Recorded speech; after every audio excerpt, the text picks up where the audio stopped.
Hey, welcome to SI Now. It is Friday, March 10th, and I'm Maggie Gray. So what's in an Instagram post? If it's from Jimmy Garoppolo's verified Instagram account, well, a lot.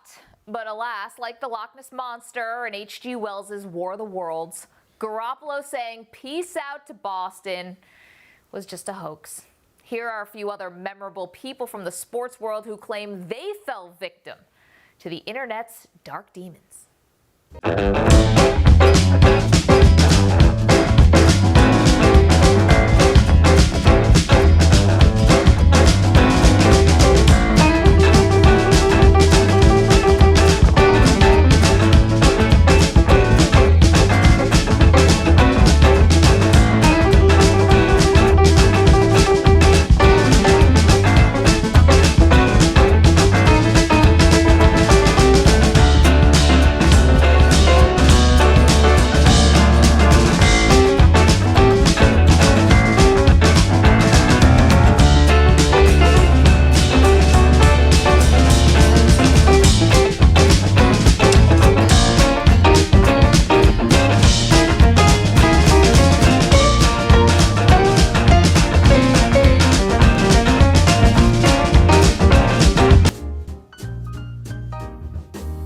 What a distinguished group, and Garoppolo can now join this long list of ballers who have claimed to have been hacked.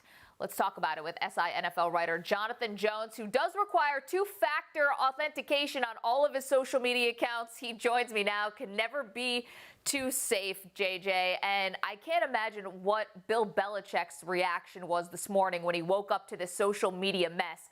Do you feel like Garoppolo was behind it, or is this thing all a hoax? You know, as someone who's not that far in age from Jimmy Garoppolo, at least in my experience, it's very difficult to get hacked on Instagram. It's not like you're going out to parties and passing out your Instagram password. I have an Instagram. I'm honestly, when I update Instagram, I kind of forget my password and I have to try 4 different ones. And so if somebody else has Jimmy Garoppolo's password, that would really surprise me. Look, I think that he might be a mastermind hoaxer or pranker. I really don't think this one was a hack. I don't know if Bill Belichick's going to think this is funny if indeed this was a joke. Do you expect Garoppolo to be a member of the Patriots next season?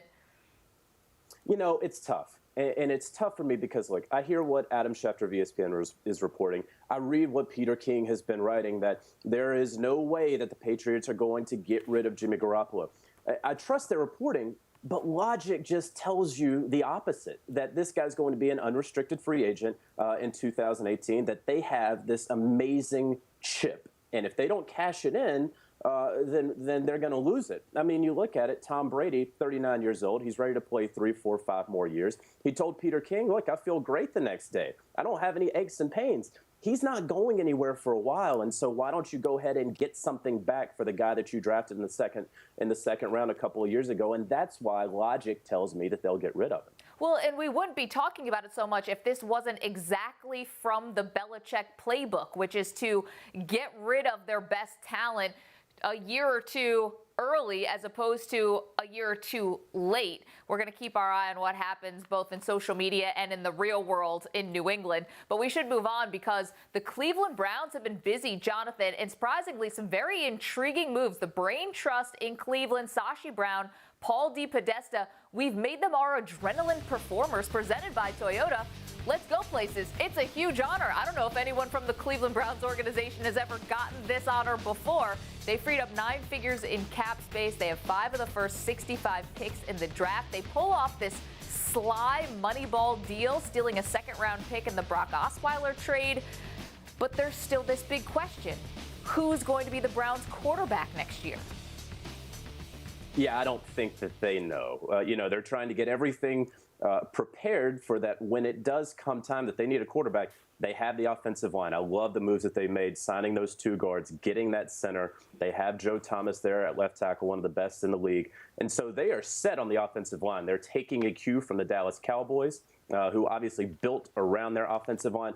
Now they have to go out and find that quarterback. Now, who's it going to be? Look, it still could be Jimmy Garoppolo. They do have Brock Osweiler under contract. I know a lot of people are looking at this. You mentioned Moneyball, very much an NBA kind of contract deal where they just absorb his contract and then use him as a chip to trade later on.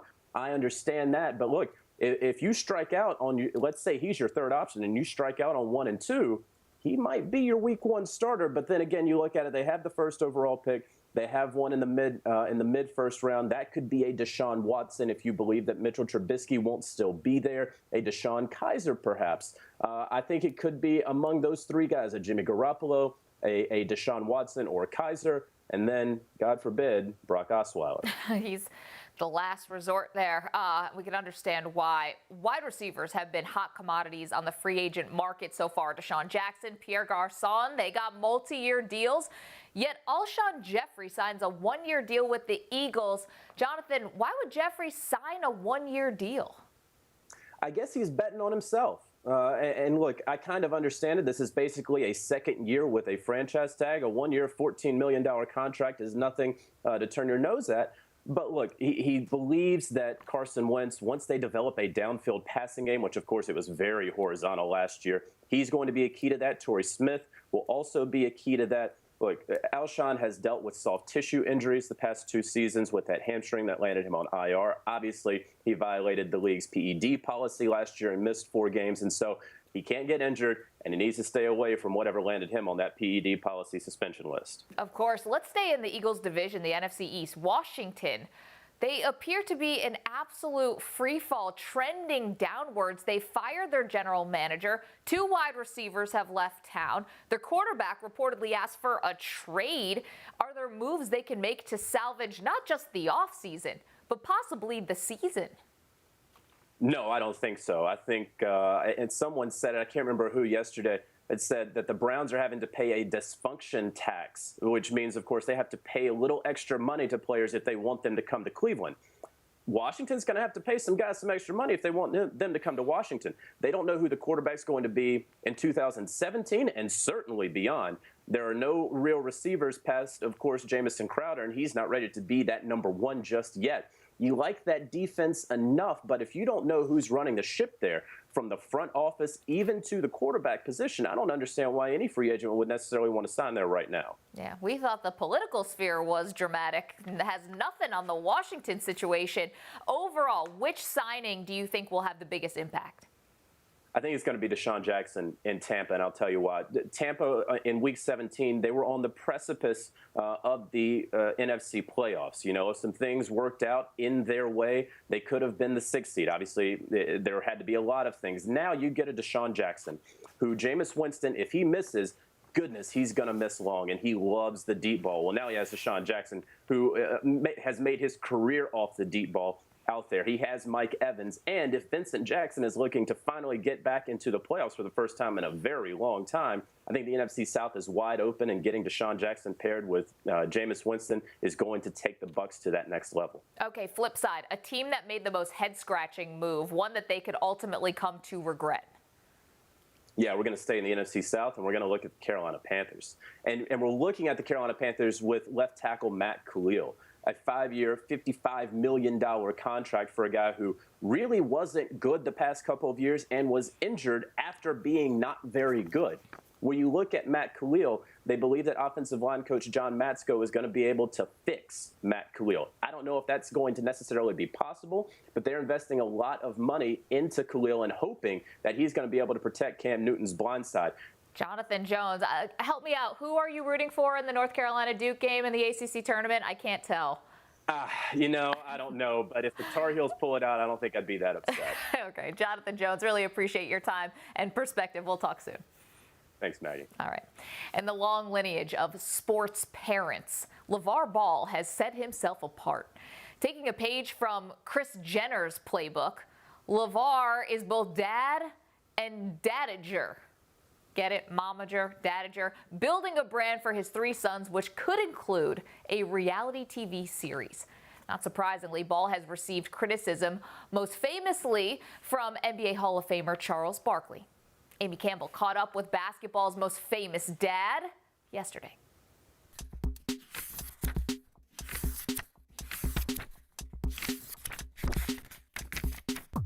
UCLA star freshman Lonzo Ball could be the #1 pick in this year's NBA draft, But these days, it's his father who is making the headlines. Dad to ball players Lonzo, LiAngelo, and LaMelo Ball. LaVar Ball joins me now. LaVar, you've got a big weekend coming up. Lonzo's competing in the Pac-12 tournament. Your other two sons, LaMelo and LiAngelo, open their CIF state tournament. As a father, is this time of year more exciting or more nerve-wracking for you? It's exciting because it's the same as always been. Whether my boys perform on a high stage or a low stage, I just love watching them play. It's always the same for me. Since they've been little kids, I love watching them play. Well, barring some unforeseen circumstances, Lonzo and his UCLA teammates will enter the NCAA tournament as a top 4 seed. How confident are you that Lonzo can put the Bruins on his back and have a Carmelo-esque run to a national title? I said that back in November that they was going to win the national championship, and I'm not going to change on that. I got the utmost confidence that my boy can win that championship. Well, Lonzo's objectively a top 3 NBA prospect, but his shooting form has been called awkward, raggedy, every other adjective in the book. What would you say to an NBA team if they wanted to alter his shot before entering the league? I say the success is in his shot. The proof is in the pudding. If it goes in, don't worry about it. Now, if you can have a perfect form and everybody want to change your shot and that ball's not going in the hole, who cares about your perfect form? If it's raggedy and you kick it up backwards and you keep making all these buckets, guess what? They're going to leave it like that. Is that something you've encouraged him to do? Well, I encouraged him. That's what he's going to. Because Lonzo ain't worried about no shot selection and how his shot is. He's just worried about winning. And if that shot helps you win, guess what? Why would you change it? Hey, if it ain't broke. Hey, I'll let you, boy. Well, you've been pretty outspoken that you want Lonzo to play for the Lakers, but their draft pick is top 3 protected. So let's just say the Lakers go on a tear and don't end up with a top 3 pick. Would you consider keeping Lonzo in school just so he has a chance to play for LA? No. Lonzo's trying to get to his goal as quick as possible. Like I said, these are little speed bumps, high school and college. He's trying to be the best player in the world. And the only way you can do that is playing on the highest level. And that's what he's trying to do. The one and done is not for the money or nothing like that. It's for the competition. Well, now your other two sons, LaMelo and LiAngelo, they've made waves this basketball season with their incredible scoring outings. And at the same time, there has been some criticism for cherry picking and lack of defensive play. Are you concerned that they won't be able to guard when they reach the next level? They've been guarding all this time. It's just how people figure it out. We've been cherry picking so much, and in 2 years, my boys only lost 2 games. Don't you think they got to do something about the cherry picking? Put somebody back there. So it's the other team's fault. So I'm not worried about that at all. All right, LaVar, it's time to play NBA Scout. I want to know, if you were a general manager and you had to pick only one of your 3 kids, who would you choose? If I only had to pick one of my kids and I'm a GM? If you can only pick one. I'm going to pick Lonzo. I'm going to pick Lonzo Ball. Why are you taking Lonzo over the other 2? He's the oldest. Just very simple. Nothing about his game. Nothing about his game. He's the oldest. The oldest go first. Fair enough. If we drive it in the car and somebody want to sit in the front seat, guess what? The oldest one sits in the front seat unless he want to sit in the back. Well, I'm the oldest, so I like your thinking on that one as well. There you go. All right, your name has been in many headlines after your back and forth with Charles Barkley. Where does that stand? Is your feud with Barkley settled? I don't have a feud with Charles Barkley. It's just people, he pig-headed, I'm pig-headed. He likes to say things negative so he can get some more play, because we're not even talking about basketball anymore. We're talking about parental guidance. And I think I'm a little better than him at that. On the fact that he's been on TNT all this time. I don't know nothing about his family, but I know about he got a couple of dogs named Yoo-Hoo and Boo-Hoo. I mean, you put the dogs in front of your family, hey, I'll leave it at that. Well, he may not have won an NBA title, but he is objectively one of the top players in NBA history. Is it fair for you to question him the way you have this week? I'll question anybody who questioned me. Charles Barkley he's my favorite player playing.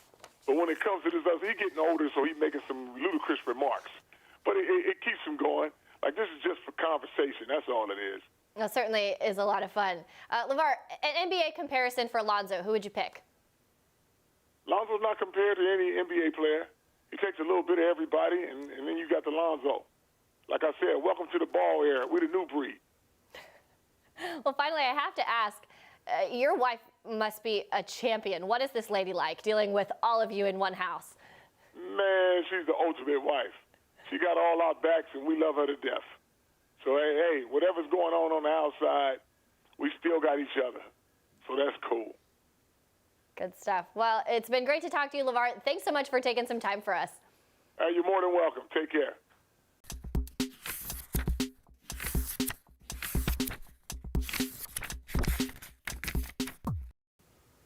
Well, no one would call UCLA and their 11 NCAA titles a Cinderella story. But as for Florida Gulf Coast, the slipper may fit. The Eagles have made 3 of the last 5 tournaments, but our Amy Campbell spoke with swingman Rajon Tucker about how Dunk City is still living up to its nickname.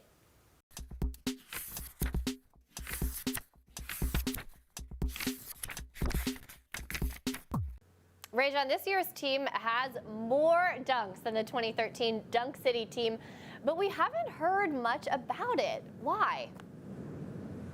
I mean, it hasn't been the big highlights like they were in the tournament, so I guess you don't really hear as much about it as you would from the Sweet 16 team. What do you think the nickname of this season's team should be? Oh, we're definitely keeping Dunk City because that's exactly what we do. As you can tell, we have way more dunks than the Dunk City team, so we're definitely keeping that alive. Do you practice your dunks in practice? I wouldn't say practice them, but we definitely get a lot of dunks in practice, whether it's in warm-ups or just whenever we're scrimmaging each other. All right, so in the Atlantic Sun Tournament final, you broke the shot clock with a massive dunk. We want you to watch this back and tell us what's going through your head here. Okay. The game was such a magnitude as this. Oh, Tucker is through the lane. Up the shot clock. Rajon Tucker with the finish. It was amazing. Basically, coming off the screen that Kev set, the zone got kind of a little wacky, and it was just a straight line shot from the three-point line all the way to the basket. And I just felt like I could jump with, like, whoever jumps with me can't jump with me. So I just went up the dunk and moved the ball out the way. What was it like for you on campus the next day? Campus that night was crazy. The past couple days have been wild. It's spring break for us here, so everybody's kind of out at the beach and different things. So it's been amazing. It's like you're a little celebrity out here. So this is the 3rd invite to the tournament for FGCU in the last 5 years. The 2013 team made the Sweet 16. Can this version of Dunk City have that same success? I would definitely think we can have the same success as long as we're locked in and everything goes to plan. You know, you never know. Everything in the tournament is based off a matchup, so it just depends on how we do that. All right, so at the NFL Combine, Leonard Fournette recorded a vertical of 28.5 inches. Rajon, we've heard you have a vertical of 48 inches. What advice would you give to Fournette to improve? I would just say do a lot of squats, box jumps, and all that. Really, most of my athleticism came from God-given talent, so I can't really help him on that one. So if you don't have it, you don't have it. A little bit, something like that. All right, well, best of luck in the tournament. Thanks so much for your time. Thank you.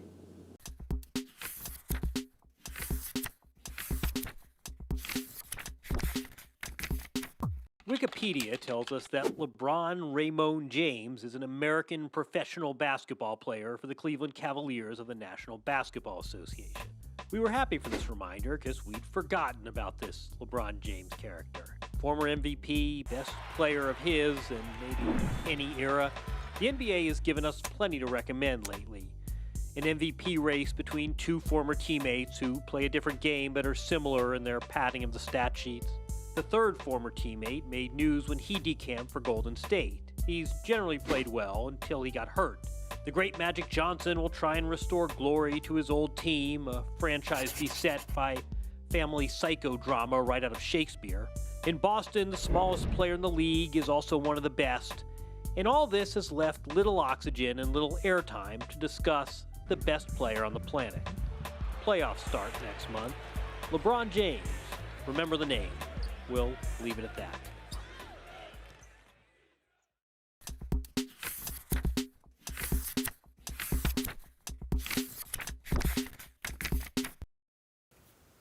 This weekend, middleweight contenders Curtis Stevens and David Lemieux will battle it out in upstate New York. Earlier this week, I spoke with Stevens, asking the Brooklyn native about his preparation for the fight, his Patriots fandom, and the one thing that he and Iron Mike Tyson have in common.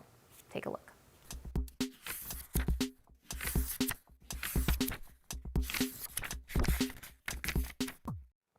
Curtis Stevens, thanks so much for coming in before your big fight with David Lemieux. But before we get to that, we have a couple things we have to talk about. One, we went back through your Twitter feed, and it looks like you're a very big fan of the New England Patriots. You essentially live tweeted the Super Bowl.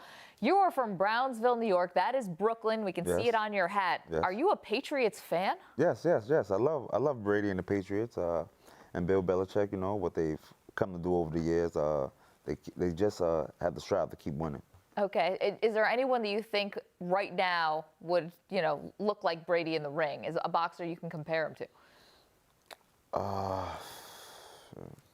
Andre Ward, might I say. Wow, Andre Ward. That is a very nice compliment for Tom Brady. Yeah. Absolutely. If there was a boxer you would compare to the Patriots franchise, is there someone out there?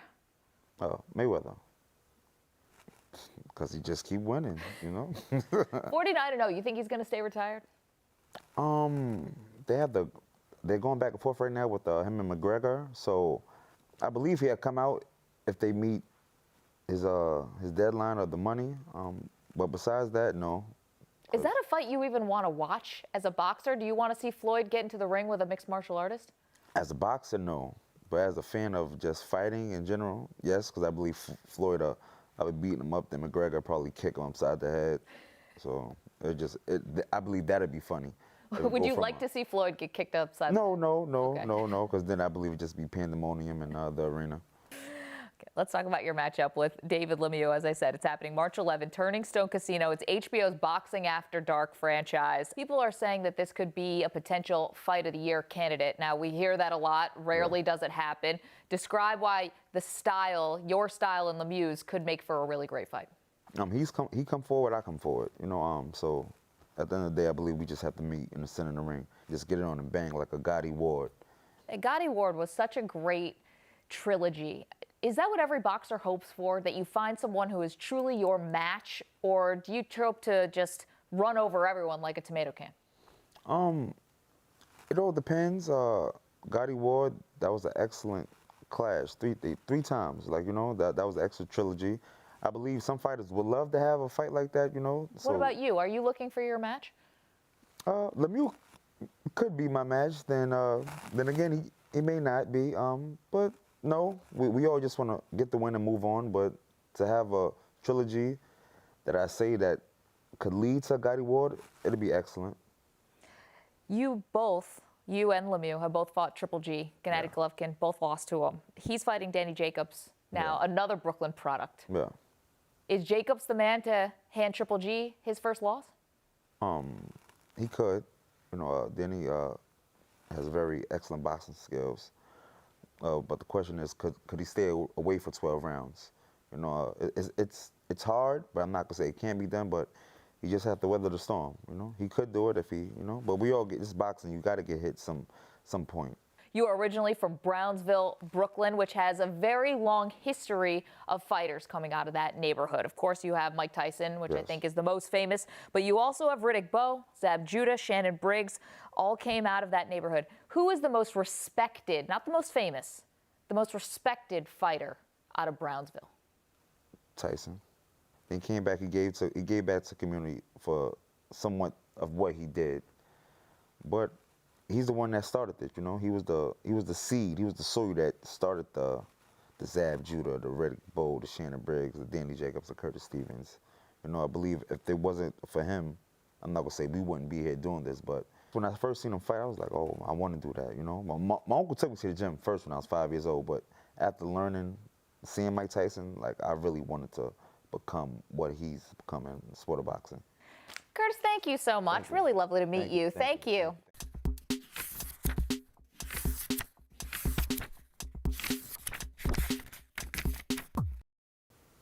Saturday marks the start of the 2017 Verizon IndyCar Series. With 2 months to get into gear for the iconic Indianapolis 500, I recently sat down with last year's winner, Alexander Rossi.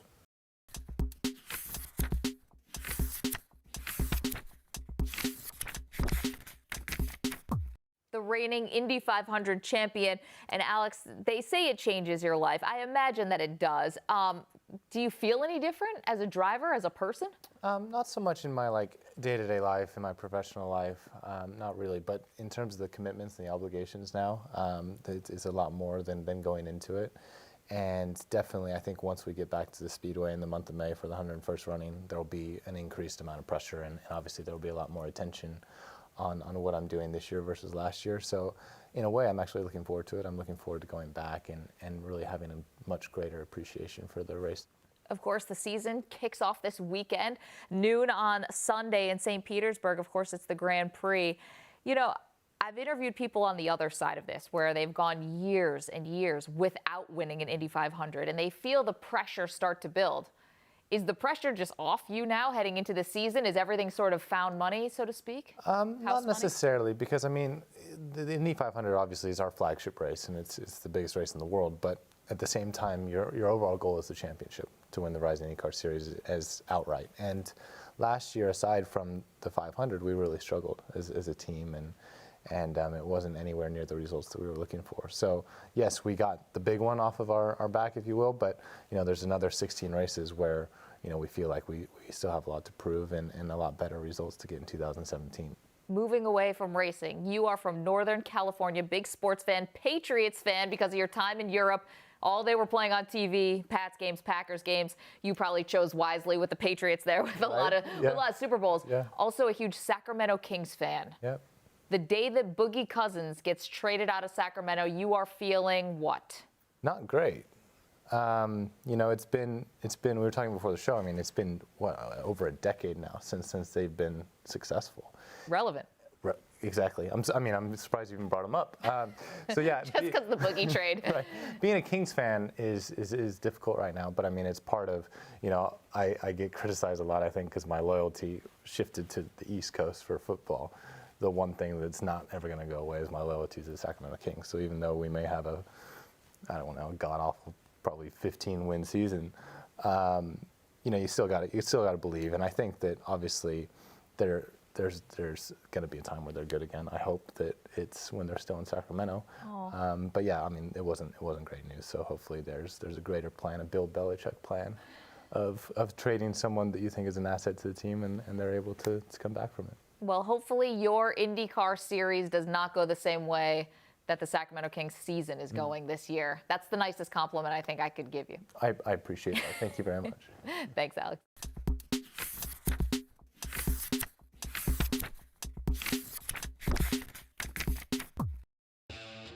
This is SI Now's Weekend Drive. It's presented by Toyota. Let's go places. College basketball takes center stage. Let's start with the Big 12 tournament. West Virginia will take on Kansas State. Here's Mountaineers coach Bob Huggins. No, we're trying to win. We didn't get it done in the finals a year ago, and there's no sense playing if you're not playing to win. So we're trying to win. This is the Mountaineers' 5th season as a member of the Big 12, and they've yet to win a conference title, but Huggins' crew may be in prime position after top-seeded Kansas was knocked off on Thursday. Next up, we head west of Vegas for the Pac-12 semifinal. UCLA will battle Arizona for the 3rd time this season with the series split at 1 game apiece. Bruins senior guard Bryce Alford says this game will have a national title feel to it. Yeah, it's always difficult when you play a team for the 3rd time. Obviously, a lot of tape out on us, and we got a lot of tape on them. So it's just finding different things that helped us win while we were there, and then what we struggled with at home. But at the end of the day, it's 2 very talented teams, 2 very good teams that have a chance to make a run at the national title, and it'll be a fun night tomorrow. UCLA ranks 1st in every offensive category in the Pac-12, despite Arizona claiming the regular season Pac-12 title. Lastly, we end with the powerhouse conference of the ACC. This is the first year the tournament has been held in Brooklyn, and the New York fans will be treated to one of the greatest rivalries in sports, North Carolina and Duke.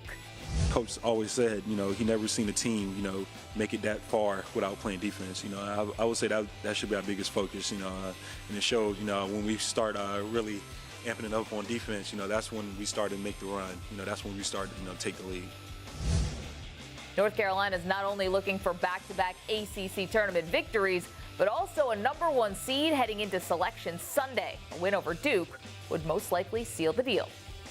And that's what's in store for this weekend. All right, that will do it for this Friday edition of SI Now. We'll be back on Monday morning to have some brackets for you to fill out. Until then, stick with SI.com for all your latest news, and don't forget to follow us on Twitter at SI Now Live. Enjoy a great weekend packed with sports. We will talk about it on Monday.